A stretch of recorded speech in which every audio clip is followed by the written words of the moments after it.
What's going on, chess lover? This is Maurice Bishop Chess, and y'all know my slogan: "Life is a game of chess." All right, guys. I'm gonna actually show y'all a game that I played against Jugando 90. For some reason, guys, I was trying to, show y'all like his rating and show y'all that game. Usually, how it always goes, guys. I always have like me as a person and then my opponent, but for some reason, I don't know if I have any issues with it, but it's not updating a lot of my save games or a lot of the games that I play. It's not saving them. But for some reason, when I go on my phone, I can actually see all my updated games, but on my laptop, I can't see none of that. So I apologize, guys, for not having that thing showed up on here, but I did do the thing off my phone so I could still show y'all this game. And it's the Black Lion that I play, and this is a torture. This is really, guys, a torture. So without further ado, we're actually gonna get started. All right, guys. So my opponent goes knight f3. I go d6, d4, e5. Usually, I was gonna do like a gambit, the England gambit or dunce gambit, like I always say. But he doesn't play into it, so I just transformed it into the Black Lion as we're gonna see it. He takes, I take back with the D pawn, E4, C6, Bishop D3, Queen C7, Queen E2, and then Knight F6. All right, guys. So far so good. So he castles king side. I go a6, and as y'all already know, before I go a6 because we're getting ready for that g7 g5 pawn storm. So that's how we do it. He goes bishop e3, no problem. I go bishop e7 and h3. And y'all know Ginger G used to always say if they go h3, then hit them with g7 g5, and that's exactly what I did, guys. G7 g5, staying along with the principle. All right, so knight f to h2.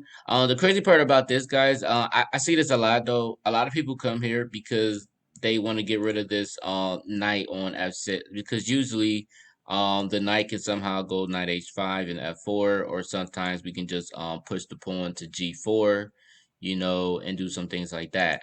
So this is the whole point of knight after h2. If y'all always ask yourself that question, they always getting ready to go knight g4. All right. So I go knight d to f8. He goes bishop d2. This was a waste of move. I didn't think that my opponent needed to go bishop d2. And to be honest with you, I'm not really sure what this move was all about. But I think it was a waste of move, a waste of tempo. So I just go knight after g6. He goes f4, in which this was also bad as well because you just gave me a free pawn. So I'm not sure what that was about. But I just go G catches F4. Knight G4 is what my opponent play because, as again, um, they usually want to get rid of this knight. And the crazy part, guys, I'm gonna show you this though.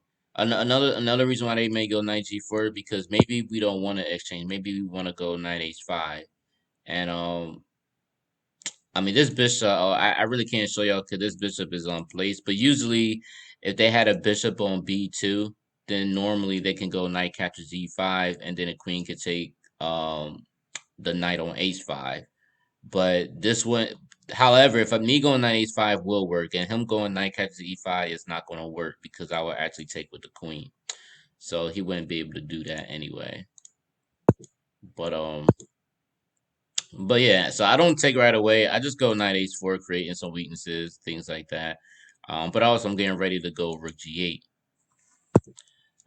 King h1 is played. He already know that I'm about to bring my rook in, so he want to get himself away from that. So, but I go knight catches g4 first. H catches g4, and I go rook g8 because I'm already hitting the pawn on g4. And with that being said, there's literally nothing he can do to protect his pawn on g4 anyway, so it doesn't really matter. This is why this is like torture, man, because this is like my king is still in the center of the board, and whereas the white king castle, but I'm literally blasting open his home. So he goes bishop c4. I go bishop catches g4, queen f2, which really not doing too much because my bishop is defending this on knight on e7. I mean, my bishop on e7 is defending the knight on h4. I actually castled queenside. And yes, my opponent took my pawn. Yes, he did got a free pawn, but I wasn't worried about that because of rook g7. And the whole point that later on I would like to double up. But if I can't double up on a g file, then maybe I could double up on the h file. Because again, my h file is about to be very, very strong. So bishop c4, he goes back, and then f3. Now, guys, let's go back actually. I did see this. I don't know why, but the engine was, or this leech has engine was saying go queen catches a7.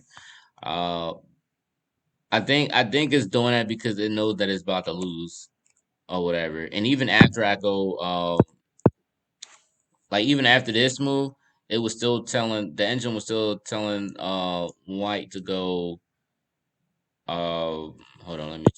So this is where I go. So this is the move I do. I go f3, but it's like the engine was still saying go queen catches a7 for the opponent, in which this is literally like he just left defending his king. So it's really ain't nothing he could do because I'm threatening f catches g2 check and about to win a rook on f1. And it's not like the guy can make me because I could block it with the queen.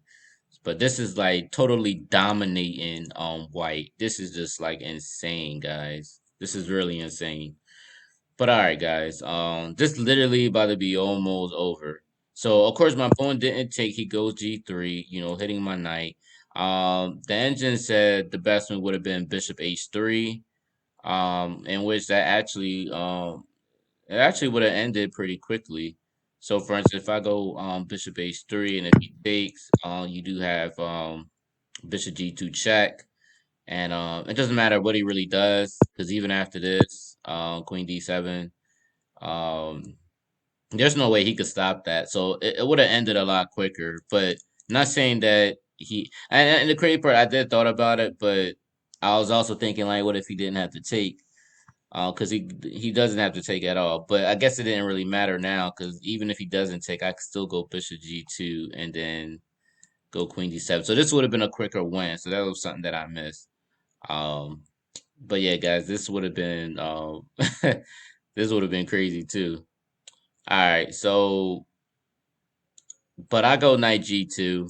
I go here first. Uh, Ooh, my bad, y'all. Uh, so he goes knight d1 and then h5, which is what I go. I go h5 because as you see, I'm trying to go h4. I wanna push this thing up and then open the h file, which is really what I want to do.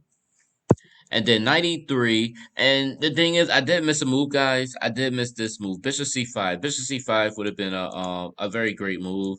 Really tying him down. So in other words, so like if I would have went Bishop c5 and my opponent would have did something like I don't know, like maybe a3 or whatever. I did have threats like Rook captures d2, and if he take, then I have Bishop captures e3 as well. Dominate in the dark squares, but I mean, that's some tactics, but at the same time, I'm already having pressure on them, so I probably this probably wouldn't even be necessary for me to even do anything like that because all I gotta do is just go push h4 and it's pretty much about to be over, and that's just something that I can actually do. So I think just leaving the pressure, just keeping the pressure on would just be better. But I thought bishop c5 would have been an excellent move. I think to me is the best move to do because you're really tying everything down. All right, so but of course what I did is I go knight catches e3, bishop catches e3. My time was running out, so I was trying to hurry up. So I go h4. He takes. I go rook h8, opening the h file. There's no way he can get this pawn back.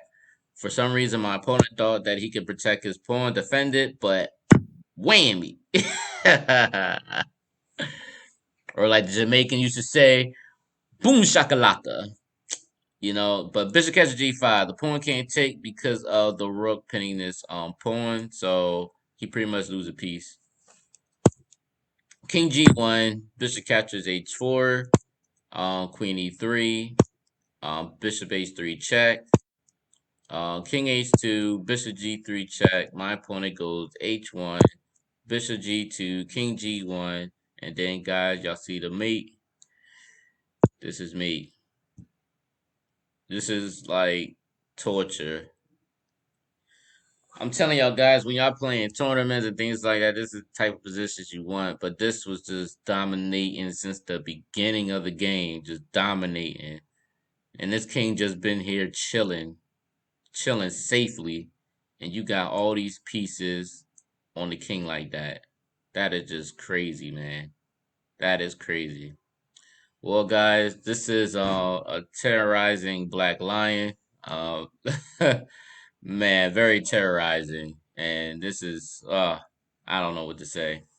But guys, if you like this video, please like, please share, please comment. Let me know what you think. And also, guys, don't forget to subscribe. All right, guys. Peace.